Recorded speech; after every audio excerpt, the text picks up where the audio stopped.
Y'all see the thumbnail, y'all see the title, man. We're here to talk about Gabe Davis visiting the New York Giants. He's a familiar face, some familiar faces for him. And we're here to talk about if we are able to sign Gabe Davis and what would he do for this team, as well as touching on the NFL schedule. Listen, at the time of this recording, it's starting to get leaked out. We got the first couple of weeks out there. I'm gonna be honest, it is a little daunting, but we're gonna jump into it towards the end of this video. Make sure you stick around. Gabe Davis and New York Giants. What does this mean? Now, at the time of this recording, he has not signed, but I'm going to be transparent. I believe he's probably going to be signed by the end of this day or even the coming days, because Gabe Davis is a guy that was formerly drafted alongside Joe Schoen, formerly with the Bills, and Gabe Davis drafted by the Bills. Joe Schoen wasn't the GM, but he had a say in bringing in a guy like Gabe Davis. Listen, Gabe Davis also worked on an offense with Brian Daboll. He's responsible for probably one of his biggest games, if not the biggest game of his career, when he put up 3 touchdowns in that playoff game. Brian Daboll was the offensive coordinator in that offense. Gabe Davis, what is he? What did he do last season with the Jacksonville Jaguars? He signed a big contract with them, a 3-year deal, and after 1 year, he's already cut.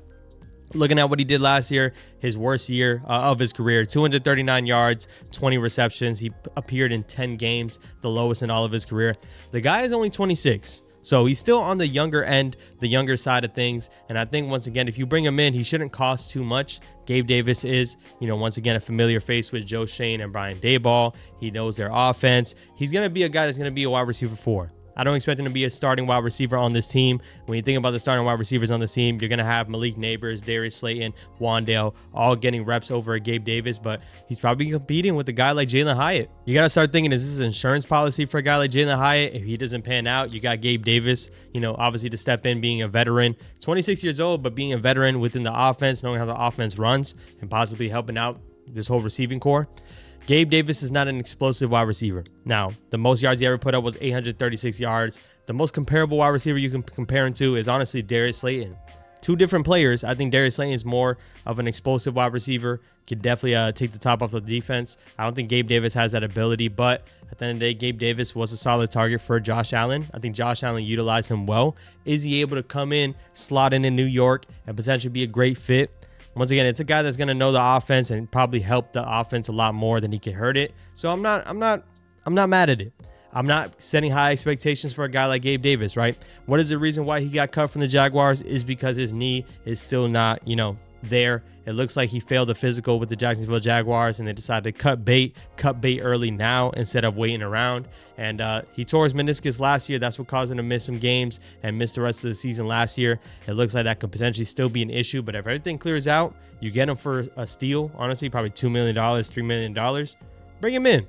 I'm more than welcome to bring him in, see what he can contribute to this offense. Once again, I don't think he can hurt it. Just don't set expectations for Gabe Davis to put up 3 touchdowns in a game.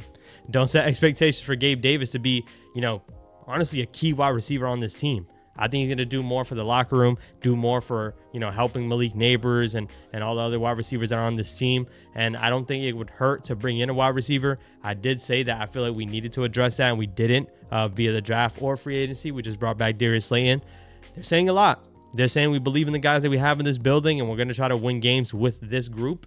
Once again, Gabe Davis would be an addition, right? So he is new to the room, but once again, I think he'll slot in right away. He could be the Isaiah Hodgins. Like, can he not be better than Isaiah Hodgins? I think he can be a better wide receiver than Isaiah Hodgins. His career high touchdowns is 7, and that's in the prime with Josh Allen. He's 26 once again, but who knows what it is coming off of this knee injury. He should be solid. He should be okay, but be better than Isaiah Hodgins. That's all I got to ask. Be better than him.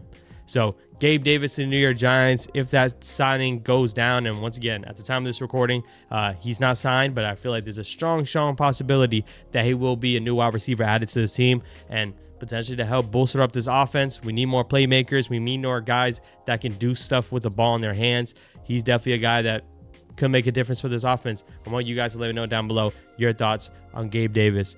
Let's dive into the schedule. Right now, we got schedule leaks going on. I'm going to be honest, man. The first couple weeks, they are tough. They are tough. Let's read it off right now. Shout out to Art Stapleton getting these leaks out. Looking like week 1 at Washington, week 2 at Dallas, week 3 home against the Chiefs, home opener on Sunday Night Football. Then you have week 4 versus the Chargers and week 6 versus the Eagles on Thursday Night Football. So if you look at that, man, within the first 6 weeks, you got 3 divisional games. First 2 weeks is back-to-back. in opposing territory at Cowboys and at Washington. That's as tough as it gets. I'm going to be transparent. Now, the stat that's been thrown around right now is that the Giants have the hardest schedule compared to any team. They have the strongest winning percentage, like the teams that they're facing. I hate that stat. I'm going to be transparent because I feel like the NFL is different than the MLB or the NBA, where you kind of have more games and more consistency. Any given Sunday, a game can change. Any given year, a team can change. You got teams that, I mean, look at the Giants. One year they made it to the playoffs. The next year they won 3 games. Like, every team changes every single year. So I'm not going to sit here and be like, oh, the Giants are going against the hardest schedule, so we should expect to lose games. No. We play the games for a reason. Week 1 at Washington. Washington was in the, conference championship last year. I think that's a winnable game. I do. Do I think the Giants are going to come out victorious 100%? Of course not. But at the end of the day, week 1 at Washington, Jaden Daniels, year 2, you got a Giants team that added a lot defensively that should be a lot better than we were last year. And you even seen it, in the early on stages of the season last year. We went toe-to-toe with Jaden Daniels. That was before he kind of took off, but that was, once again, early in the season, and it happened. So is there any reason for me to believe the Giants shouldn't have a chance to win week 1? Definitely not. Week 2 at Dallas, what is Dallas going to look like? I know they added George Pickens, but are they for sure going to be a lot better? I mean, they're known to be better than the Giants. That's one thing. But once again, you got to play the games for a reason. If this Giants team is going to go out there and win games like they're needing to, when you think about them having a Russell Wilson, Joe Shane and Brian Daboll feeling the heat, they have to go out and win these games.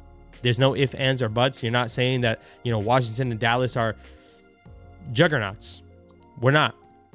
I don't care what it is. I know Washington won, once again, made it all the way to the conference championship. They're better than us, but there's no reason for me to think the Giants don't have a shot to win these games. Chiefs on a home opener, that stinks. I'll be transparent with you. That stinks. But Sunday Night Football, you want to put a prime time. I hope the Giants don't get embarrassed. Chargers, don't scare me. And then you got the Eagles, and the Eagles are, immensely talented Super Bowl champions. So there goes that, just like my light goes out. Overall, it's a tough little gauntlet right now. There's going to be more leaks that are popping in.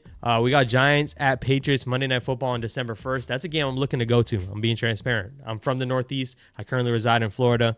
I'm looking to try to make it out to at least one of these Giants games, and maybe we're going to see Jackson Dart in December. We'll see. So there's a couple more games to get released, man. I want you guys to let me know what is your favorite game that's going to be dropping, and what is your prediction for the Giants. We'll start doing that now.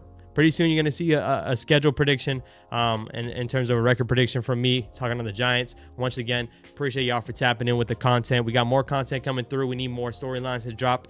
June is going to be a slow month, but once again, that's where I'm looking to dive into these players and give you more of an insight on their background, who they were in college, and what they can be for the New York Giants. I'm saving that for June, so make sure you guys stay tuned, man, and I will catch you guys on the next one. Peace.